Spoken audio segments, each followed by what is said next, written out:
Welcome to Srichakra news. బులెటిన్ల ముందుగా headlines. Chennur పట్టణంలో జర్నలిస్టు సంఘాల ఆధ్వర్యంలో నిరసన.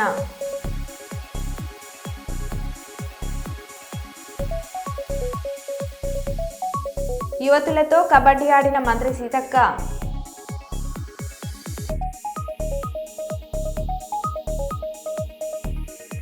మంచి విష్ణుకు వార్నింగ్ ఇచ్చిన రాచకొండ సిపి.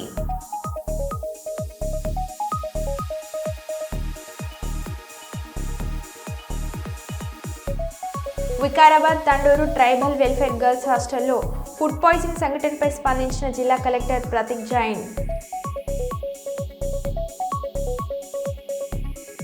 జగిత్యాల మాతా శిశు కేంద్రంలో కాలం చెల్లిన మందులు, పిల్లల ప్రాణాలంటే లెక్కలేదా?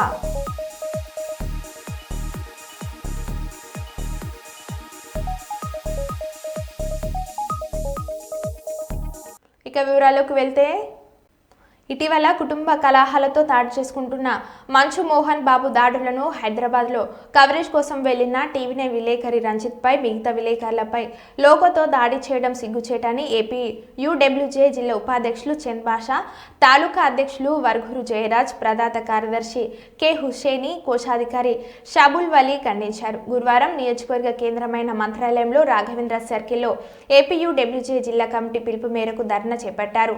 ర్యాలీగా అంబేద్కర్ సర్కిల్ మీదుగా తహసీల్దార్ కార్యాలయం వరకు ర్యాలీ నిర్వహించారు.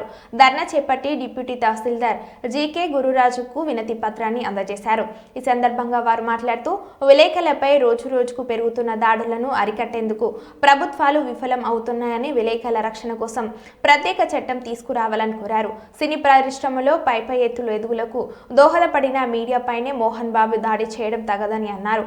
మోహన్ బాబును వెంటనే అరెస్ట్ చేసి గాయపడిన రంజిత్ కు మెరుగైన వైద్యం అందించి బాధిత విలేకరులను ఆదుకోవాలని, బహిరంగ క్షమాపణలు చెప్పాలని డిమాండ్ చేశారు.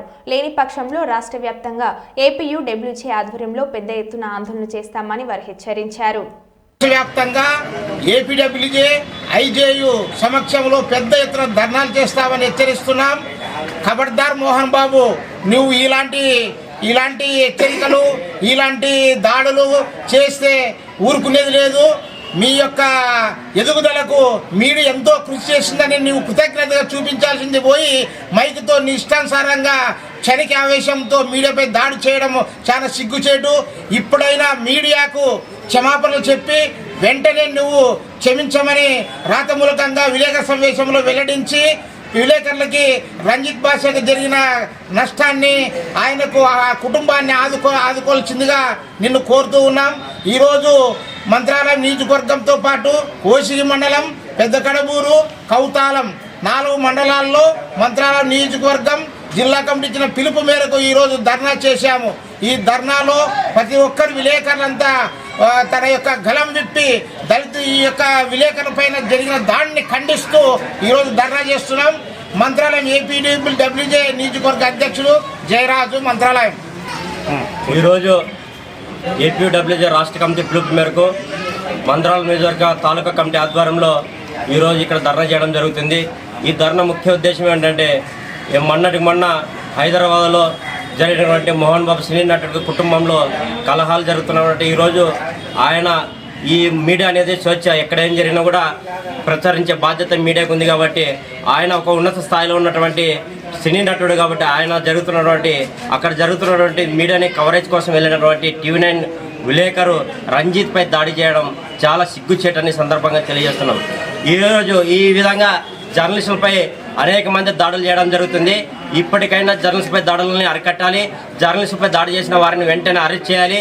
ఈ సినీ నటుడు ఆ రోజు ఆయన ఎదగడానికి కారణం ఈ మీడియానే. ఈరోజు ఈ మీడియా పైన దాడి చేయడం చాలా సిగ్గుచేటని సందర్భంగా తెలియజేస్తున్నాం. కాబట్టి వెంటనే సినీ నటుడు మోహన్ బాబుని అరెస్ట్ చేసి రంజిత్కి న్యాయం చేయవలసిందిగా తెలియజేస్తున్నాం. నా పేరు చాంద్ బాషా, జిల్లా ఉపాధ్యక్షుడు. జగిత్యాల మాతా శిశు కేంద్రంలో కాలం చెల్లిన మందులు, అదే కేంద్రంలో చికిత్స పొందుతున్న అస్వస్థకు గురైన కస్తూర్బా విద్యార్థినిలు కాలం చెల్లిన మందులిచ్చి తమ పిల్లలను ఏం చేయాలని అనుకుంటున్నారంటూ తల్లిదండ్రుల ఆందోళన. మాతా శిశు కేంద్రం సిబ్బందిని నిలదీసిన తల్లిదండ్రులు, మందులను చెత్తబుట్టలో పడేసిన సిబ్బంది.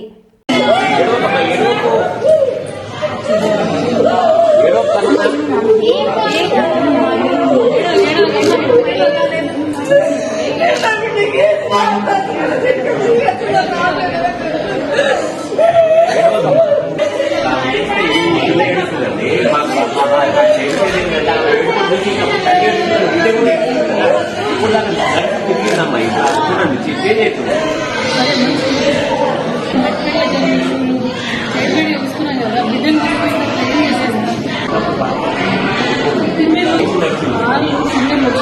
ఆ పాపకేమో అసలు రక్తి లాగుంది, ఆ పాపకేమో మొత్తం తిప్పినట్టు అవుతుంది.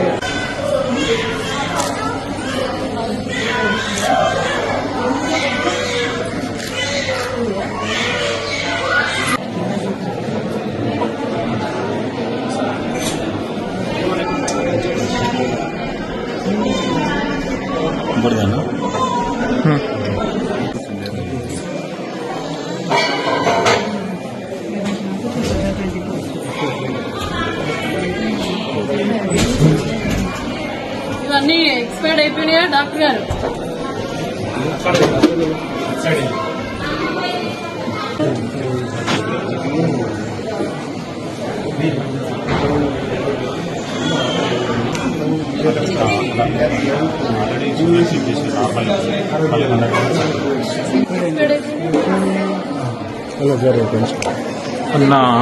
డేట్ ఉన్నాయి, ఇవి అయిపోయినాయి. డేట్ ఉంది, ఇది డేట్ లేదు, అన్ని కలిపే ఉన్నాయి.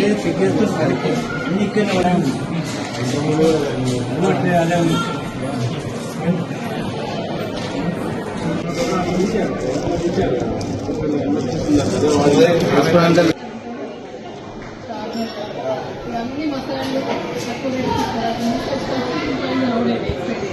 అట్లున్నది మందుల పరిస్థితి. ప్రాణం అంటే నీళ్ళు లేదు.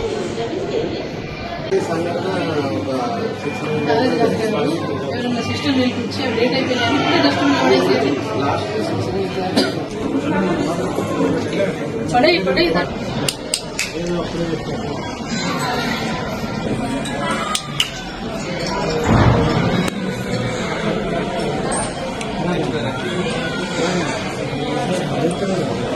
మెయింటైన్ చేసే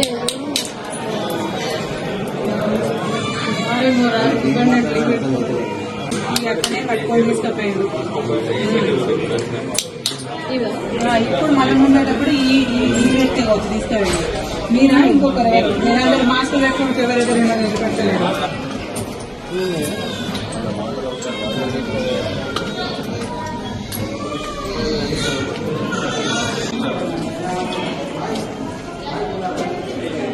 ఫార్మసిస్ట్ లేడా?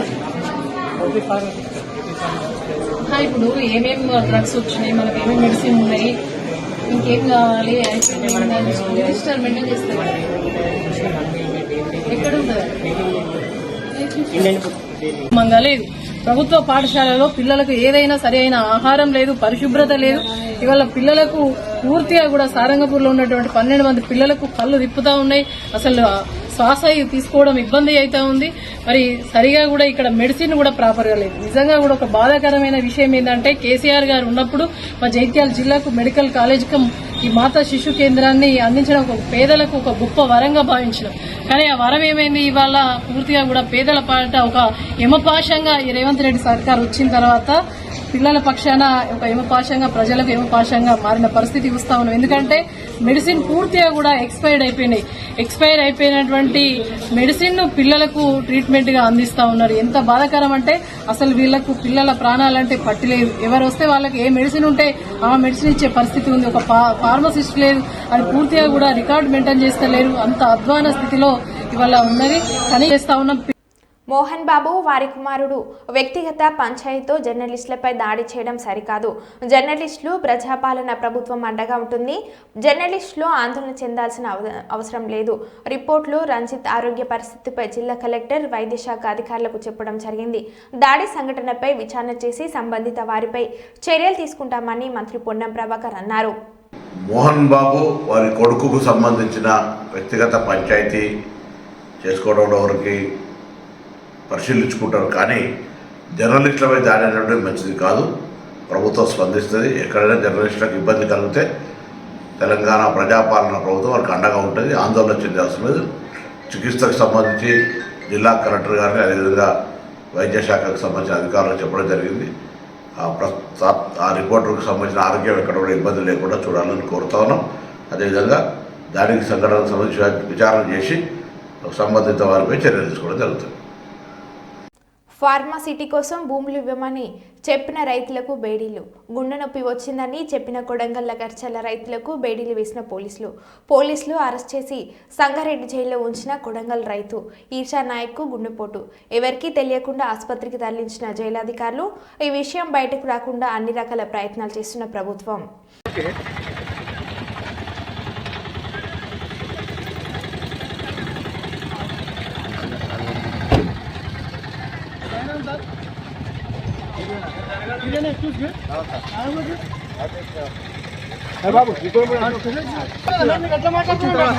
వచ్చిన తర్వాత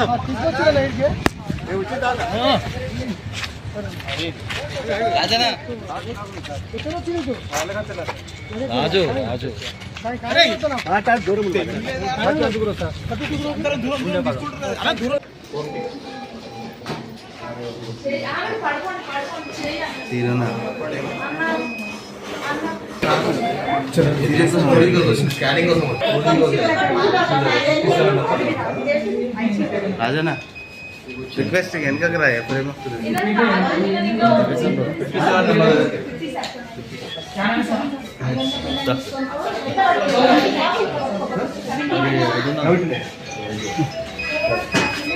రాజనా స్కాన్ చేస్తారు.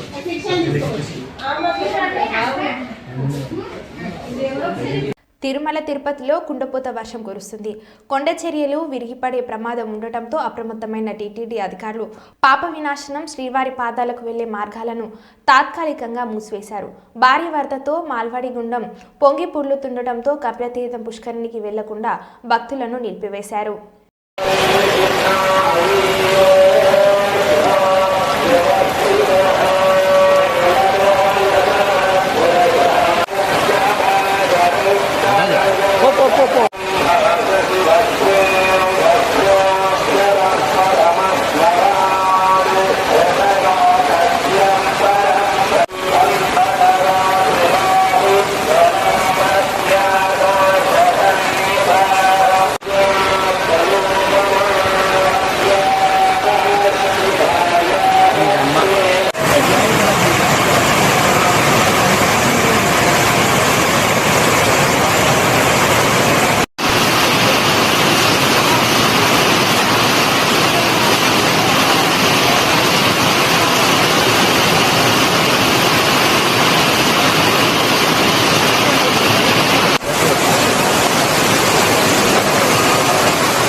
అంతే మీ బతుకు అంతే ఇంకా.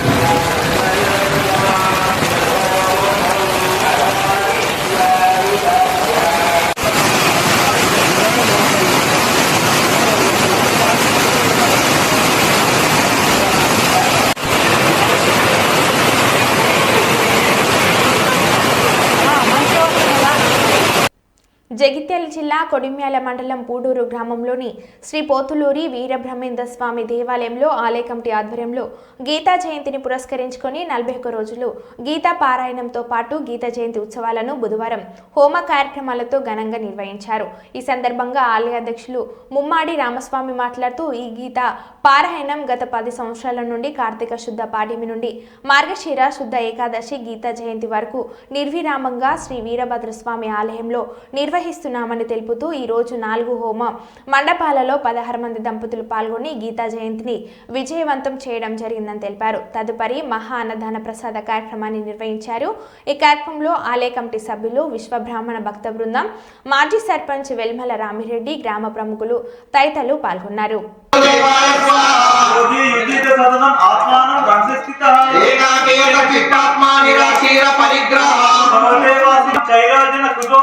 ఓం నమో భగవతే వాసుదేవాయ స్వాహా మనసుత్వ ఏక చిత్తేంద్రియ క్రియ ఉపవిశ్యాసనే యోగమాత్మా శుద్ధయే భగవతే వాసుదేవాయ స్వాహా మమజ్ఞాయ శిరోగ్రీవం ధారయేమ చ ముక్తిరః నాసి కాస్రదః నశాతే స్వప్నశీలస్య జాగ్రతో నైవ చార్జలా భగవతే వాసుదేవాయ స్వాహా యుక్తాహార విహారస్య యుక్తచేష్టస్య కర్మసు స్వప్నావబోధస్య యోగో భవతి భగవతే వాసుదేవాయ స్వాహ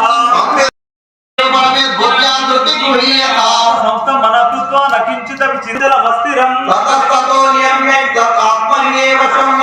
నమో భగవతే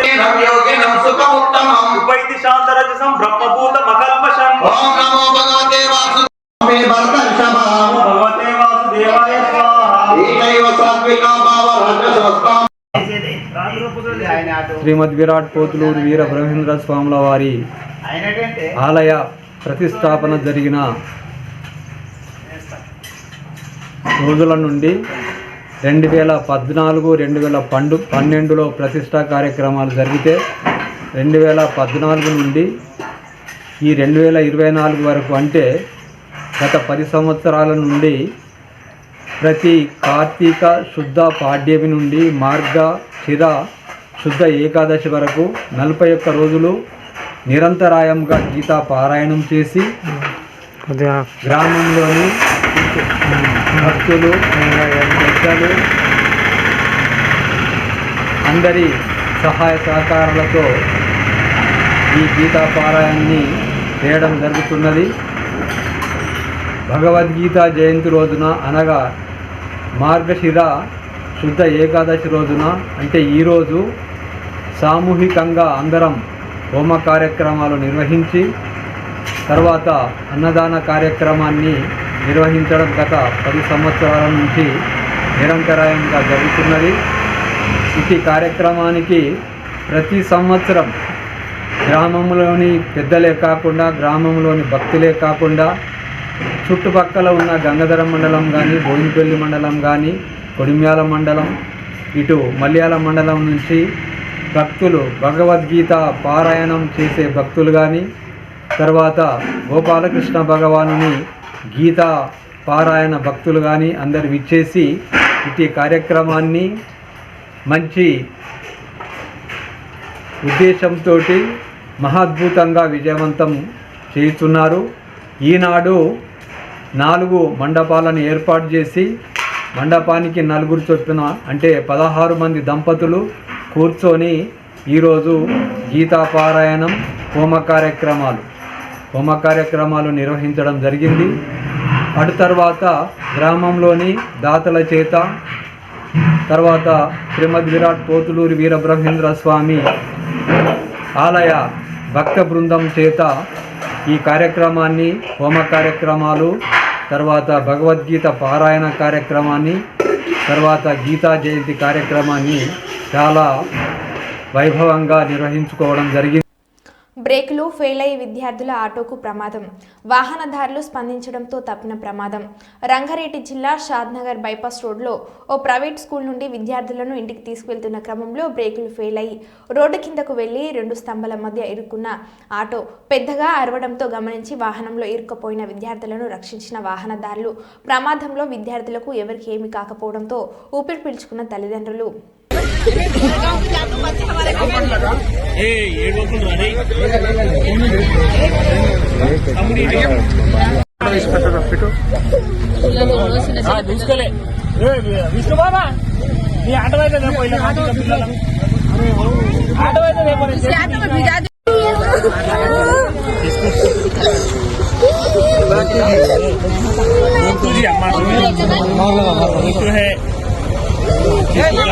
తెలంగాణ ఉద్యమంలో చంద్రబాబు నాయుడుని నిలదీస్తే ఎవర్రా మా చంద్రబాబు నాయుడిని నిలదీసేదని ఉద్యమకారుల మీదకు తుపాకీ పట్టుకొని పోయిన రైఫిల్ రెడ్డి రేవంత్ రెడ్డి. తెలంగాణ ఉద్యమంలో ఎమ్మెల్యేలు రాజీనామా చేయాలంటే చేయకుండా పారిపోయిన రైఫిల్ రెడ్డి రేవంత్ రెడ్డి అని అంటున్న హరీష్ రావు. ఇవాళ సూసైడ్ నోట్స్ కూడా ఇక్కడ నేను తెచ్చా. కాంగ్రెస్ ఎమ్మెల్యేలు రాజీనామా చేయలేదు, తెలుగుదేశం ఎమ్మెల్యేలు రాజీనామా చేయలేదని ఎంతో మంది పిల్లలు పాపం చనిపోయింది. ఈ రేవంత్ రెడ్డి ఆ రోజు తెలుగుదేశం ఎమ్మెల్యేగా ఉండి రాజీనామా చేయమంటే చేయకుండా పారిపోయినటువంటి వ్యక్తి తెలంగాణ ఉద్యమం కోసం. ఆ రోజు చంద్రబాబు నాయుడును నిలదీస్తుంటే ఎవడ్రా మా చంద్రబాబు నాయుడు నిలదీసేది అని తుపాకీ పట్టుకొని బయలుదేరిన రైఫిల్ రెడ్డి రేవంత్ రెడ్డి. మాట మార్చిన చంద్రబాబు నాయుడును తెలంగాణ ప్రజలు ఎక్కడికక్కడ నిలదీసిండ్రు. నిరసిస్తే ఎవడ్రా అడ్డుకునేదని తుపాకీ పట్టుకొని బయలుదేరింది ఈ రైఫిల్ రెడ్డి కాదా? నాన్న మీడియా మీద దాడి చేయలేదు, మీడియా వాళ్ళకి నమస్కారం చేయడానికి వచ్చారు. ఒక తండ్రిగా ఆయన రియాక్ట్ అయిన విధానం చాలా తక్కువే అని నేను అనుకుంటున్నానని మంచు విష్ణు అన్నారు. కానీ ఆయన ముందుకొచ్చి మీరు విజువల్స్ కరెక్ట్గా చూసుకున్నారంటే ఆయన మీడియా వాళ్ళకి నమస్కరిస్తూ ముందుకొచ్చారు. ఆయన చేతులు జోడించి నమస్కరిస్తూ ముందుకు వస్తే ఎవరో ఒకరు ముందుకొచ్చారు, ఏదో మొహం మీద పెట్టారు. ఆ హీట్ ఆఫ్ ద మూమెంట్లో జరిగిందే కానీ ఉద్దేశపూర్వకంగా ఒక వ్యక్తిని కొట్టాలని కానీ ఒక వ్యక్తి పైన ఆగ్రహం చూపించాలని కానీ వ్యక్తిగతంగా లేదు. నిన్న మీరు విజువల్స్ చూస్తే, టీవీ విజువల్స్ మీరు కానీ కరెక్ట్గా చూస్తే గేటు పగలగొట్టుకొని తోసుకొని గేటు ఎరగొట్టి లోపలికి వచ్చేటప్పటికి ఒక తండ్రిగా ఆయన రియాక్ట్ అయిన విధం చాలా తక్కువని నా భావన. ఆయన గాయపడిన ఆయన వాళ్ళ ఫ్యామిలీతో నేను టచ్లో ఉన్నాను, వాళ్ళ ఫ్యామిలీ మెంబర్తో మాట్లాడాను. వాళ్ళకి చెప్పాల్సింది మేము చెప్పాం. We're in touch with them and it is a really unfortunate incident. I wish this did not happen. ఇది జరుగుండకూడదు. It's really unfortunate. It happen. We all feel sad for it. But I also request the media, మీ అందరిని కూడా నేను నా విన్నపం ఏంటంటే, మీకు ఫ్యామిలీస్ ఉన్నాయి, మీకు ఫాదర్స్ ఉన్నారు, everybody's got their own families. I request you to have a little bit of restrain. That's my only request. And నిన్న జరిగిన సంగతి, ఒక టీవీ రిపోర్టర్ ఆయనకి గాయాలు తగలడం, ఇట్ ఈస్ రియలీ అన్ఫార్చునేట్. ఉద్దేశపూర్వకంగా ఎవరిని హర్ట్ చేయాలని లేదు. జోగులాంబ గద్వాల జిల్లా గురువారం అర్ధరాత్రి పోలీస్ సిబ్బంది విధులను ఆకస్మికంగా తనిఖీలు చేసిన జిల్లా ఎస్పీ డీజీ శ్రీనివాసరావు.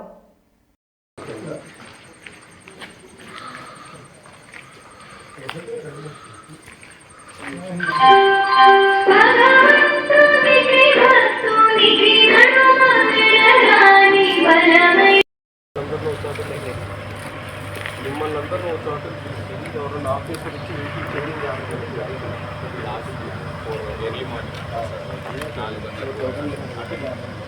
చేస్తాండి చెప్తారా లెవెల్ చిన్నపిల్లలు చేయట్లేదని అర్థం. దీనికి ఇసుక ట్రాక్టర్లు ఇసుకుపోతున్నాయి, మట్టి ట్రాక్టర్లు మట్టికి పోతున్నాయి.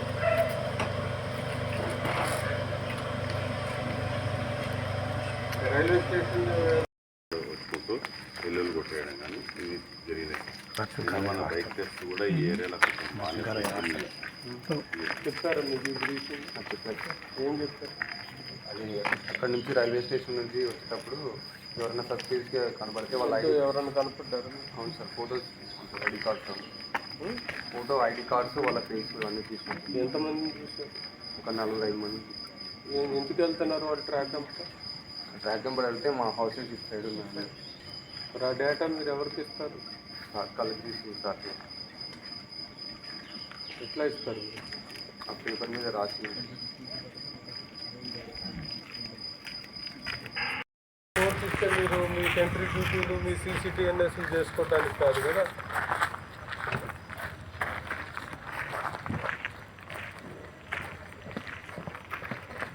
ఇంకెక్కడన్నా ఎవరినైనా అనుమానిస్తుందని చెప్పించారు మీ దగ్గర?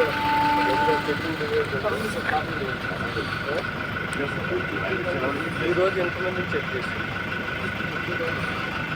ఎంత అవుతుంది? 259. రోజు ఎవరిని చెక్ చేయకపోతే ఎట్లా? సస్పెక్ట్ అవసరం లేదు అని ఒకరిని చెక్ చేస్తా ఉంటే ఇంకోటి భయం వేస్తుంది.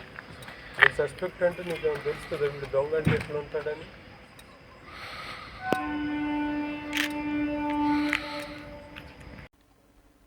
ఏపీ మహిళలకు చంద్రబాబు ప్రభుత్వం గుడ్ న్యూస్ చెప్పింది. సంక్రాంతి నుంచి మహిళలకు ఫ్రీ బస్ సౌకర్యం కల్పిస్తున్నట్లు Gannavaram MLA Yarlagadda Venkatrao social media వేదికగా తెలిపారు. ఎన్నికల ముందు మహిళలకు ఉచిత బస్ ప్రయాణం కల్పిస్తామని కూటమి హామీ ఇచ్చింది. అందులో భాగంగా ఈ హామీని సంక్రాంతి నుంచి ప్రారంభించనుంది. మహిళలకు ఉచిత బస్సు హామీని నెరవేర్చడానికి ప్రభుత్వం వేగంగా అడుగులు వేస్తుంది. ప్రయాణికులకు ఎలాంటి ఇబ్బందులు లేకుండా చూసుకోవడంతో పాటు బస్సుల కొరత లేకుండా తగిన ఏర్పాట్లు చేస్తున్నట్లు యార్లగడ్డ వెంకట్రావు తెలిపారు. అంతేకాకుండా ఆటో డ్రైవర్లు ఇబ్బంది కలగకుండా ఫ్రీ బస్సు అమలు చేయాలని కూటమి ప్రభుత్వం భావిస్తుంది. ఆటో డ్రైవర్లను దృష్టిలో పెట్టుకుని విధానాలను రూపొందిస్తున్నట్లు చెప్పారు. కూటమి ప్రభుత్వం అధికారంలోకి వస్తే మహిళలకు ఫ్రీ బస్సు సౌకర్యం కల్పిస్తామని హామీ ఇచ్చింది. అయితే దీపావళి పండుగకే ఫ్రీ బస్సు సౌకర్యాన్ని కల్పించాలని భావించింది. కానీ అప్పుడు కుదరకపోవడంతో సంక్రాంతి వరకు ఈ హామీని అమలు చేయాలని భావిస్తుంది. మిగతా రాష్ట్రాల్లో ఈ పథకానికి ఎంత ఖర్చు అవుతుంది, ఎన్ని బస్సులు అవసరం, రోజుకు ఎంతమంది ప్రయాణిస్తారు, ఏ విధంగా అమలు చేయాలి వంటి విషయాలను ప్రభుత్వం అధికారులతో చర్చింది. ఇక మొత్తం ఓ అంచనాకి వచ్చిన తర్వాతనే ఈ పథకాన్ని మొదలు పెట్టాలని భావించింది. అందుకే దీపావళికి ప్రారంభించాలని అనుకున్న ఈ పథకం సంక్రాంతి నుంచి ప్రారంభం కానుందని అన్నారు. మరో బిల్టెన్లో మళ్ళీ కలుద్దాం. Stay tune.